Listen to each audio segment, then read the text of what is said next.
Good evening दोस्तों। आज हम पढ़ेंगे ज्योमेट्री का पार्ट 6। आज इसमें हम पढ़ेंगे चतुर्भुज। ठीक है, क्वाड्रिलेटरल। ठीक है, ये आपका चतुर्भुज। पहले ये जानिए चतुर्भुज क्या होता है। चतुर्भुज होता है चार भुजाओं से घिरी आकृति को हम चतुर्भुज कहते हैं। ठीक है, आप पीछे थ्योरी देखते चलिए, तभी आगे समझ में आएगा। ठीक है, आगे हम क्वेश्चन लगवाएंगे। ठीक है भाई, चलिए अब क्या होगा। चार भुजाओं से घिरी आकृति को चतुर्भुज कहते हैं। ठीक है, ये आपके चार भुजा होंगे, चार कोण होते हैं, उसे हम चतुर्भुज कहते हैं। चार भुजा और चार कोण होते हैं, वो आपका चतुर्भुज होगा।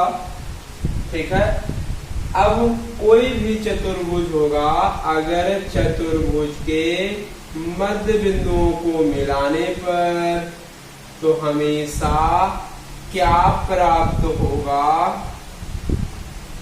समांतर चतुर्भुज प्राप्त होता है, याद रखिएगा। ठीक है, अगर सिंपल चतुर्भुज के भुजाओं के मध्य बिंदुओं को मिलाने पर तो क्या बनता है? समांतर चतुर्भुज बनता है। ठीक है, पैरेललोग्राम बनेगा। ठीक है, चलिए आइए हम चलते हैं चतुर्भुज में। नंबर 1 आयत। भाई दोस्तों हेडिंग डालिए आयत। आयत में ये आपका रेक्टेंगल। ठीक है, चलिए हम चलते हैं रेक्टेंगल पर। रेक्टेंगल क्या होता है? आमने सामने की भुजा बराबर होती है। ये बस देखते चलिए भाई, ये तो वर्ग बनेगा। चलिए सही से बनाइए भाई। ये आपका आयत है, आयत के आमने सामने की भुजा बराबर होती है। ध्यान से देखिए, ध्यान सुनते चलिए। ठीक है, आप नोट्स बनाइएगा तो बना लीजिएगा। ठीक है, चलिए आमने सामने की भुजा बराबर होती है और ये जो भुजा होते हैं एक दूसरे को 90 डिग्री पर काटते हैं।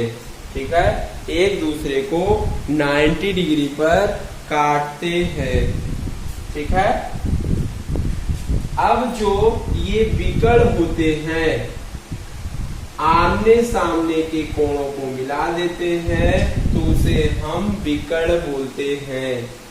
ठीक है, विकर्ण दो विकर्ण होते हैं, दोनों विकर्ण आपस में बराबर होते हैं और ये आपके जो विकर्ण काटेंगे दो बराबर भागों में बांटते हैं। ठीक है, ये आपका विकर्ण होगा। ठीक है भाई, अब आगे क्या है? आयत के विकर्ण। याद रखिएगा, जो ये विकर्ण बनता है एक दूसरे को 90 डिग्री पर नहीं काटता है। एक दूसरे को 90 डिग्री पर कभी नहीं काटता है। ठीक है भाई, एक मुख्य पॉइंट है, अगर चतुर्भुज के मध्य बिंदुओं को मिला दिया जाए तो हमेशा समचतुर्भुज बनता है, रोम्भस बनता है। क्या बनता है भाई? समचतुर्भुज बनता है। ये मुख्य है, याद रखिएगा।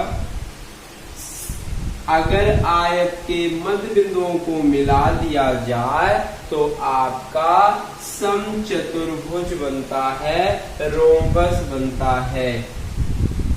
एक पॉइंट और देख लीजिए, आयत के आमने सामने की भुजा समांतर होती हैं। सभी चतुर्भुज आपके समांतर होंगे। अगर कोई पूछ ले क्या आयत समांतर चतुर्भुज है? हाँ, समांतर चतुर्भुज आपका आयत होता है। याद रखिएगा, अगर कोई पूछे आयत से हमेशा समचतुर्भुज बनता है, हाँ, आयत के मध्य बिंदुओं को मिलाने पर हमेशा समचतुर्भुज का निर्माण होता है, रोम्बस का निर्माण होता है। ठीक है, ये आपका आयत था। चलिए दोस्तों, अगले हेडिंग डालेंगे वर्ग। ठीक है, वर्ग, स्क्वायर।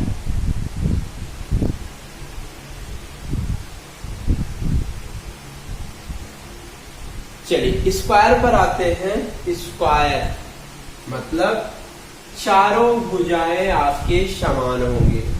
वर्ग में भी चार भुजा होते हैं, लेकिन चारों भुजाएं बराबर होती हैं और इनके भुजाएं एक दूसरे के 90 डिग्री पर लगे हुए होते हैं।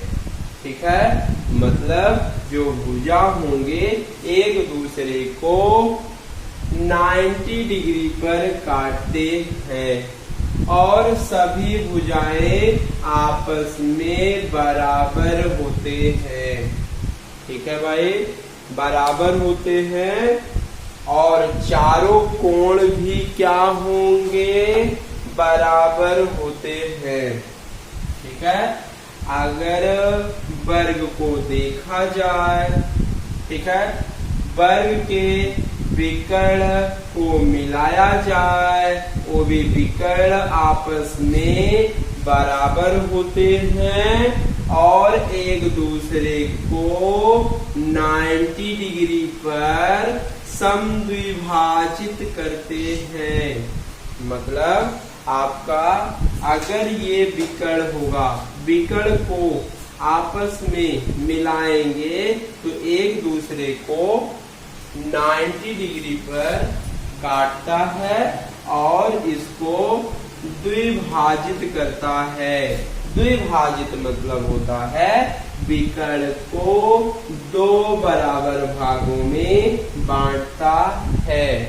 ठीक है, आगे देखिए, अगर कोई पूछ ले क्या दोनों विकर्ण आपस में बराबर होते हैं?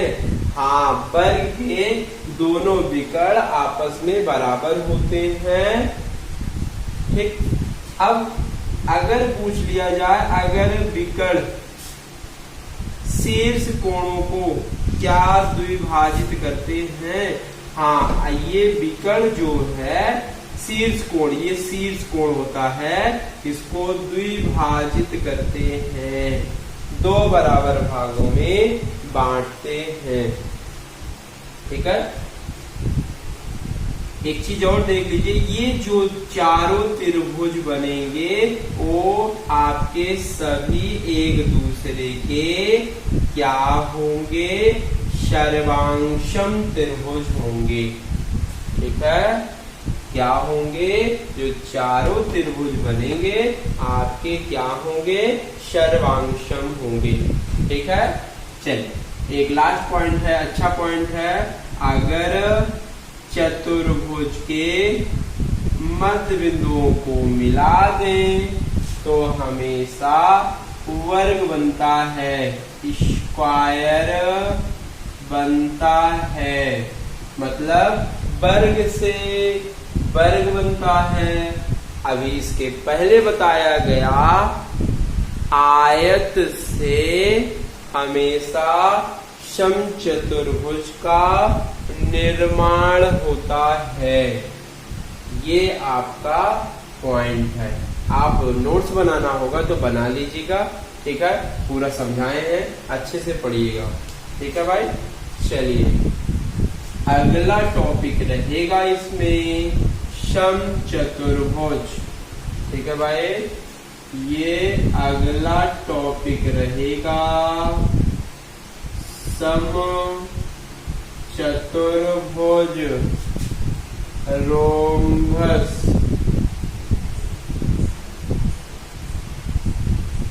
ठीक है।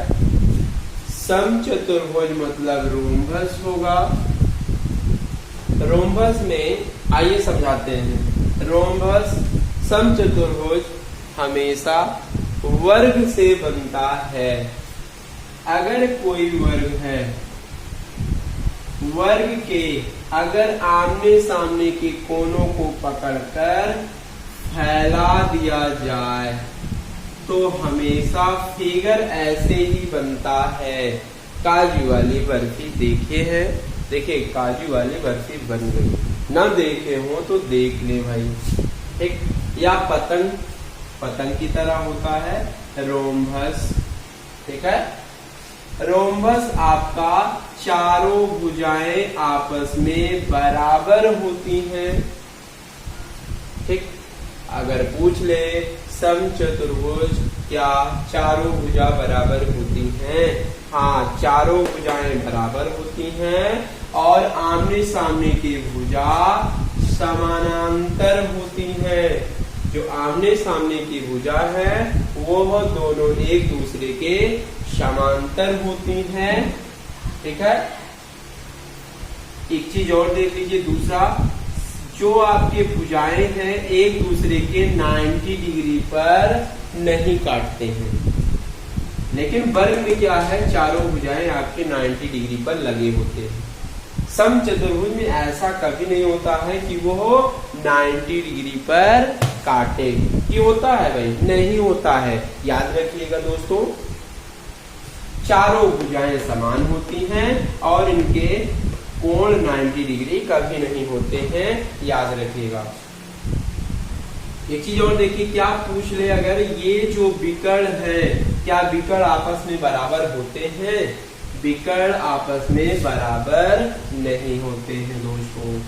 चलिए आगे हम चलते हैं, आगे देखते हैं क्या ये जो विकर्ण बनाया गया क्या ये 90 डिग्री पर काटेगा? हाँ, ये जो समचतुर्भुज के विकर्ण है आपस में 90 डिग्री काटता है, 90 डिग्री पर काटेगा और इसको दो बराबर भागों में बांटता है। तो ये बताइए कितने समकोण त्रिभुज बनते हैं? कितने समकोण त्रिभुज बनेंगे? 4 समकोण त्रिभुज बनते हैं। याद रखिएगा भाई, अगर विकर्ण को मिलाने पर 4 समकोण त्रिभुज बना है तो चारों समकोण त्रिभुज आपके सर्वांशम त्रिभुज बनाएंगे, ठीक है। और एक चीज देख लीजिए, ये जो विकर्ण बना है शीर्ष कोणों को दो बराबर भागों में बांटता है। अगर पूरा 40 है तो आधा आपका 20-20 होगा। ये भी मुख्य है आपका। समचतुर्भुज के विकर्ण शीर्ष कोणों को दो बराबर भागों में विभाजित करता है, ठीक है। चलिए एक मुख्य है अगला भाई, अगला पॉइंट रहेगा, अगर समचतुर्भुज के मध्य बिंदुओं को मिला दिया जाए तो हमेशा आयत की रचना होती है, ठीक है। तो बताइए समचतुर्भुज से हमेशा क्या बनेगा? आयत बनेगा। आयत से दोस्तों क्या बनेगा, समचतुर्भुज बनेगा, और समचतुर्भुज से दोस्तों क्या बनेगा, आयत की रचना होगी, आयत बनेगा। ठीक है, एक चीज और है, ये भी जान लीजिए, समचतुर्भुज के आमने सामने के कोण आपस में बराबर होते हैं। याद रखिएगा दोस्तों, समचतुर्भुज के आमने सामने के कोण आपस में बराबर होते हैं। ठीक है, चलिए ये आपका हो गया समचतुर्भुज। नोट्स जरूर बनाइएगा। ठीक है, चलिए आगे चलते हैं दोस्तों, समांतर चतुर्भुज। दोस्तों चलिए अगला टॉपिक रहेगा समांतर चतुर्भुज।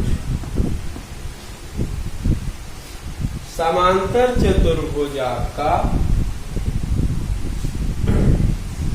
पैरेललोग्राम होगा। लिख लीजिए इंग्लिश भी, PARALLELOGRAM।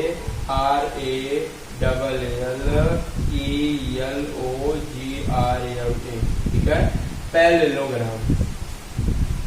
पैरेललोग्राम क्या होता है, समांतर। ये दिख गया कि ये समांतर है, मतलब आमने सामने की भुजाएं समांतर होंगी दोस्तों।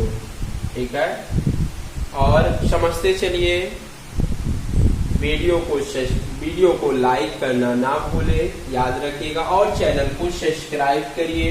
ठीक है, और बेल आइकन जरूर दबाइए, और तभी ये आगे वीडियो मिलेगा। ठीक है, याद रखिएगा, और पीछे का वीडियो जरूर देखें, क्योंकि अच्छे अच्छे क्वेश्चन लगाए गए हैं, इम्पोर्टेंट है। ठीक है, चलिए समचतुर्भुज हो गया। आइए हम चलते हैं समांतर चतुर्भुज पर भाई। तो आमने सामने की भुजा समांतर होंगी, और आमने सामने की भुजा बराबर होती है। ठीक है, मतलब क्या होगा, आमने सामने की भुजाएं बराबर होंगी। ये किससे बनेगा, आयत से बनता है, याद रखिएगा भाई। ठीक है, चलिए आमने सामने की भुजाएं बराबर होती हैं तथा समांतर भी होती हैं, और भुजाएं एक दूसरे के 90 डिग्री के कोण पर नहीं लगे होते हैं, कभी 90 डिग्री पर नहीं लगते हैं। ठीक है, और विकर्ण आपस में बराबर नहीं होते हैं, विकर्ण आपस में बराबर नहीं होते हैं। विकर्ण एक दूसरे को समद्विभाजित करता है, विकर्ण एक दूसरे को समद्विभाजित। समद्विभाजित का मतलब होता है भाई दो बराबर भागों में बांटता है। ठीक है, आगे विकर्ण शीर्ष कोणों को दो बराबर भागों में ए भी नहीं बांटता है। ठीक है दोस्तों, ये जो विकर्ण बनाएंगे शीर्ष कोणों को दो बराबर भागों में कभी नहीं बांटता है। ठीक है, अब ये जो विकर्ण से कितने त्रिभुज बने हैं, 4 त्रिभुज बने हैं, तो वे आपके चारों के क्षेत्रफल आपस में बराबर होते हैं। इसमें क्या होगा, आमने सामने के त्रिभुज क्या होंगे, सर्वांशम होंगे। ठीक है, चलिए आगे चलते हैं। अगर समांतर चतुर्भुज के मध्य बिंदु को मिलाया जाए, ठीक है भाई, मिलाया जाए तो हमेशा क्या बनेगा, समांतर चतुर्भुज बनेगा। ठीक है, पैरेललोग्राम बनेगा। ठीक है भाई, ये आपका समांतर चतुर्भुज समाप्त हुआ। चलिए आगे हम चलते हैं, लास्ट चतुर्भुज है समलंब चतुर्भुज क्या है भाई? समलंब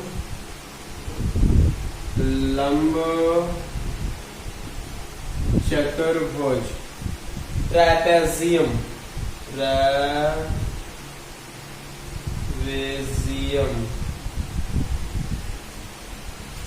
समलंब चतुर्भुज ट्रैपेजियम क्या होता है ये भी जान ले।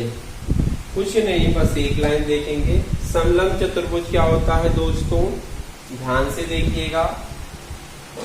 जिस चतुर्भुज की दो भुजाएं समांतर होती हैं, दो भुजाएं क्या होती हैं? समांतर होती हैं, तथा दो भुजाएं असमांतर होती हैं। असमांतर का मतलब समांतर नहीं होंगी, उसे हम बोलेंगे, क्या बोलेंगे? ये आपका ट्रैपेजियम है, समलंब चतुर्भुज है। तो अगर CH से सामने वाली भुजा पर अगर लंब डालेंगे तो इसको हम बोलते हैं हाइट है भाई। ठीक है, यही आपका क्या है? समलंब चतुर्भुज है। ठीक है, समलंब चतुर्भुज यही बोलते हैं। ठीक, चलिए आगे हम चलते हैं वृत्त। वृत्त पर चलते हैं, इंपॉर्टेंट रहेगा सर्किल, वृत्त।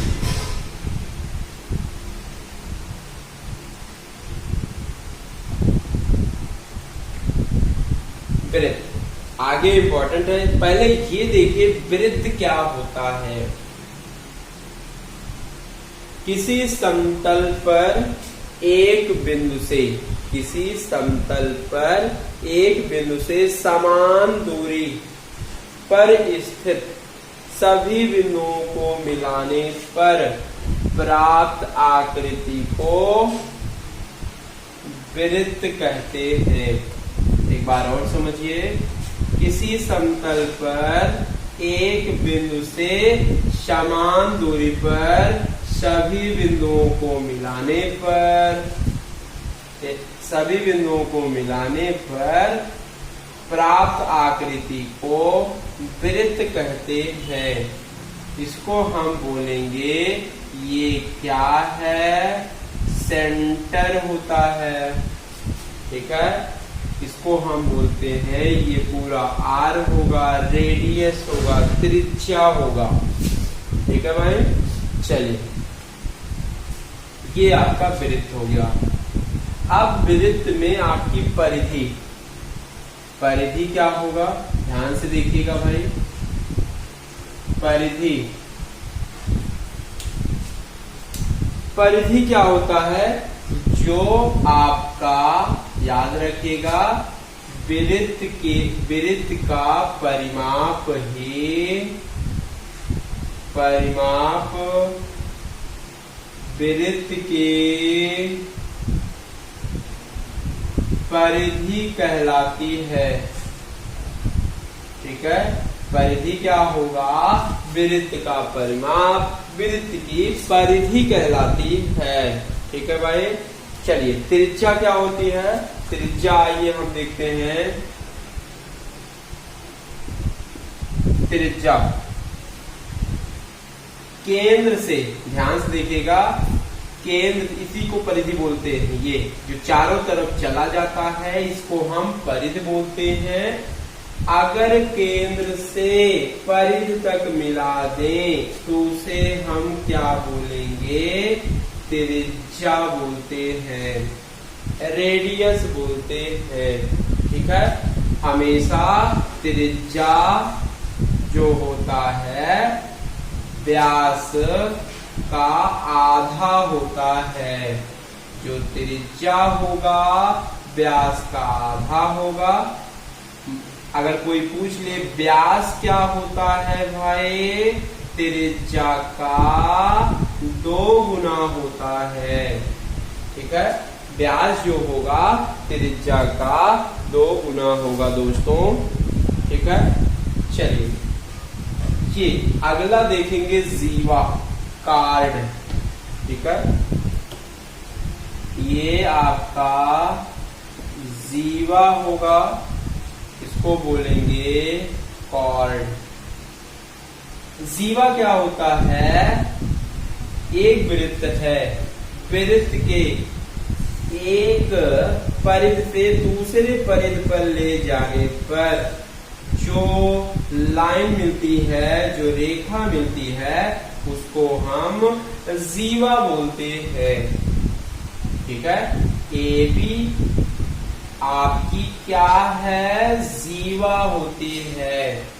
अगर यही चीज हम केंद्र से ले जाएं तो इसको हम बोलते हैं क्या? व्यास होता है। इंपॉर्टेंट है एक चीज, अगर पूछ ले वृत्त में सबसे बड़ी जीवा क्या होती है? व्यास होती है। स्टार बना के लिखिए, अगर कोई पूछ ले वृत्त में सबसे बड़ी जीवा व्यास होती है। याद रखिएगा, वृत्त की सबसे बड़ी जीवा व्यास होती है। ठीक है, व्यास हमेशा त्रिज्या का 2 गुना होता है, याद रखिएगा। ठीक है, इसी में कोई पूछता है वृत्तखंड क्या होता है? दोस्तों अगला टॉपिक रहेगा वृत्तखंड। वृत्तखंड क्या होता है? वृत्त में अगर वृत्त को खंड कर दिया जाए, मतलब कोई जीवा बना दिया जाए, तो उसे हम क्या बोलेंगे? ये आपका वृत्तखंड होगा। ठीक है, छोटे वाले को हम बोलेंगे लघु वृत्तखंड और बड़े वाले को बोलेंगे दीर्घ वृत्तखंड बोलते हैं। ठीक है, इसको हम बोलेंगे लघु वृत्तखंड और ये आपका दीर्घ वृत्तखंड होता है, याद रखिएगा। ठीक है, चलिए अगला रहेगा भाई त्रिज्यखंड। त्रिज्यखंड, त्रिज्यखंड क्या होता है? त्रिज्याओं से जो खंड बनता है उसे हम त्रिज्यखंड बोलते हैं। त्रिज्यखंड क्या होता है दोस्तों? जो त्रिज्या से आपका खंड बनता है उसे हम त्रिज्यखंड बोलते हैं। जो आपका छोटा होता है, एक आपका लघु त्रिज्यखंड बनता है, ये आपका लघु त्रिज्यखंड बनता है। त्रिज्यखंड बनता है और बड़े वाला आपका दीर्घ त्रिज्यखंड बनता है। ठीक है, ये आपका होता है। चलिए दोस्तों अगला टॉपिक रहेगा केंद्र रेखा। अगर कोई कहता है केंद्र रेखा क्या है, क्वेश्चन में आता है केंद्र रेखा। ठीक है, केंद्र रेखा आपका centre line of a circle. केंद्र रेखा क्या होता है? 2 वृत्त अगर केंद्र से दोनों ये गुजरते हैं या दोनों केंद्र से अगर मिलाते हैं, इसे हम क्या बोलेंगे? केंद्र रेखा बोलते हैं। क्या बोलते हैं भाई? केंद्र रेखा। ठीक है, उभयनिष्ठ जीवा क्या है? ये भी पूछता है उभयनिष्ठ जीवा। ठीक है, उभयनिष्ठ जीवा क्या होती है? Common chord. ठीक है, आपके उभयनिष्ठ जीवा कॉमन कॉर्ड। कॉमन कॉर्ड क्या होता है? अगर कॉमन कॉर्ड हमेशा अगर ये दो वृत्त है एक दूसरे को काटता है, इसे हम क्या बोलेंगे? कॉमन कॉर्ड बोला जाएगा, उभयनिष्ठ जीवा बोला जाएगा। मतलब दो वृत्त होगा, एक दूसरे को कहीं पर काटेंगे, जो आपके ये रेखा बनाएंगे उसे हम बोलेंगे कॉमन कॉर्ड, उभयनिष्ठ जीवा बोलेंगे। ठीक है भाई। चलिए अगला रहेगा, इम्पोर्टेंट है, बहुत एग्जाम में आता है। ठीक है भाई, क्या है? वृत्त के स्टार बना के लिखेंगे भाई। जो ये वृत्त है केंद्र पर, याद रखिएगा, एक ही चाप द्वारा, ध्यान से देखिएगा, ये आपका चाप होता है, एक ही चाप द्वारा केंद्र पर बना कोण। लिखते चलिए भाई, एक ही चाप द्वारा केंद्र पर बना कोण। देखिए केंद्र पर बन रहा है, केंद्र पर बना कोण परिध पर बने कोण का आधा होता है। ठीक है, केंद्र पर बना कोण परिध पर बने कोण का इसका आधा होता है। ठीक है, चलिए, एक ही चाप द्वारा केंद्र पर बना कोण परिध पर बने कोण का दूना होता है। क्या होता है? दो गुना होता है। ठीक है भाई, क्या होता है? दो गुना होता है। अगर ये x है तो ये इसका 2x होगा। क्या होगा भाई? अगर ये x है तो ये क्या होगा दोस्तों? 2x। ऐसे भी बोल सकते हैं, उल्टा भी बोल सकते हैं। एक ही चाप द्वारा परिध पर बने कोण, एक ही चाप द्वारा केंद्र पर बने कोण का, केंद्र पर बने कोण का ये आपका आधा होगा। अगर ये x है तो ये आपका, चाहे हम इसका दूना बोले या इसका आधा बोले, दोनों आपका सही है। ठीक है, इंपॉर्टेंट है। अगर कोई कह दे, ये आपका फिगर बना हुआ है, ठीक है, अगर ये 60 कह दे तो ये कोण कितना होगा? 30 डिग्री होगा। अगर ये 30 है तो ये आपका क्या होगा? 60 होगा। ठीक है भाई, चलिए अगला स्टार बनाइए। अगर, ठीक है, एक ही वृत्तखंड में बना कोण, एक ही वृत्तखंड में बना कोण आपस में बराबर होता है। मतलब याद रखिएगा, एक ही चाप द्वारा चाहे जितने कोण बनते हैं आपस में बराबर होंगे। अगर ये x है तो ये भी क्या होगा? x होगा। एक ही वृत्तखंड में, ऐसे भी बोल सकते हैं, एक ही वृत्तखंड में बने कोण आपस में बराबर होते हैं।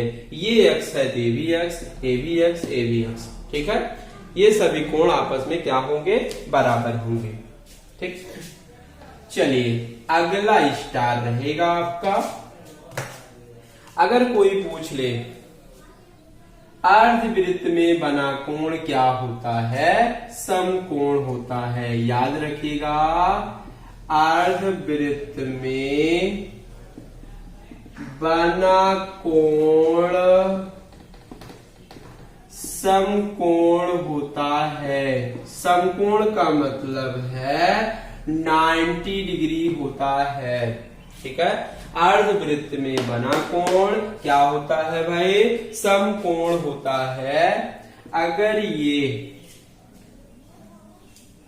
अर्धवृत्त में बना हुआ है, अर्धवृत्त, ये अर्धवृत्त है, अर्धवृत्त में बना कोण आपका समकोण होगा, 90 डिग्री होगा। मतलब इसका चाप क्या होगा? अर्धवृत्त होगा। अर्धवृत्त में बना कोण आपका समकोण होगा। याद रखिएगा बच्चों, भाइयों, दोस्तों। ठीक है, ये आपका अर्धवृत्त में बना कोण क्या होगा भाई? समकोण होगा। ठीक है, चलिए अगला स्टार दोस्तों देखेंगे।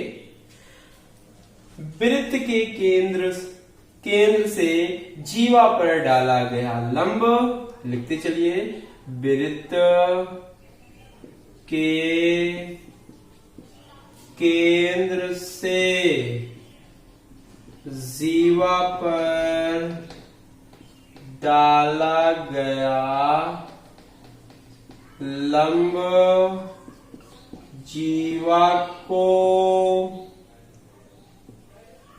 समद्विभाजित करता है।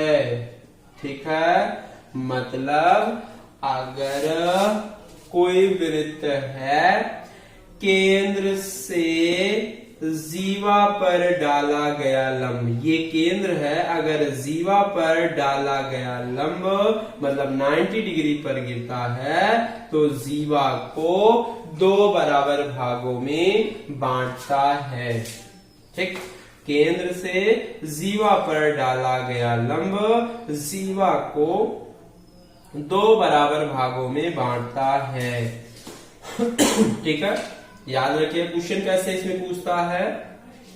अगर पूछ ले जीवा की लंबाई आपकी 8 है और केंद्र से जीवा तक की लंबाई आपका 3 है, तो वृत्त की त्रिज्या क्या होगी? तो ये पूरा 8 तो आधा 4, 4, ये 4, ये 3 पाइथागोरस से प्रमेय से बोल सकते हैं, ये आपका 5 है, ये 4, ये 3, तो ये 5, ऐसे ही आराम से लगा लेते हैं। ठीक है, चलिए आगे हम चलेंगे। अगला स्टार रहेगा दोस्तों, वृत्त में अगर 2 बराबर जीवाएं खींचते हैं तो वृत्त के केंद्र से बराबर दूरी पर स्थित होती है।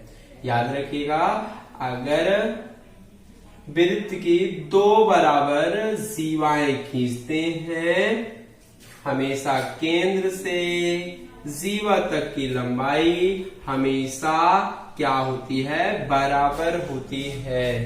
ठीक है दोस्तों, ठीक, चलिए ये दोनों आपके बराबर होंगे। चलिए अगला आपका रहेगा दोस्तों, अगला टॉपिक रहेगा। ठीक है, चलिए पहले अगला स्टार देख लीजिए। यदि स्टार बना के लिखेंगे, यदि वृत्त की 2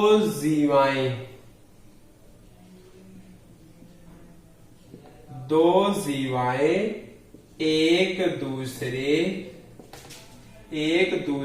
के वृत्त के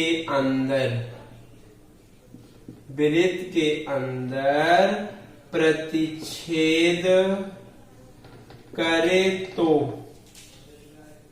ठीक है, जैसे आपका 2 जीवा है, एक दूसरे को कहीं ना कहीं काटे। ठीक है, नाम दे दीजिए A B C D, कहीं ना कहीं काटे P पर। ठीक, तो आपका फार्मूला बनेगा A P गुणे पी बी बराबर सी पी गुणे पी डी। ठीक है, ये फार्मूला होता है, याद रखिएगा दोस्तों। ठीक है, आधा गुणे आधा बराबर आधा गुणे आधा। ये हमेशा वृत्त के अंदर दो जीवा एक दूसरे को काटेंगे तब ये फार्मूला यूज होता है। ठीक है, चलिए आज के लिए इतना ही काफी है। ठीक है, दैट्स ऑल। आगे ये जरूर पढ़िएगा। ठीक है, आगे आपके और पॉइंट बचे हुए हैं। ठीक, चलिए बाकी का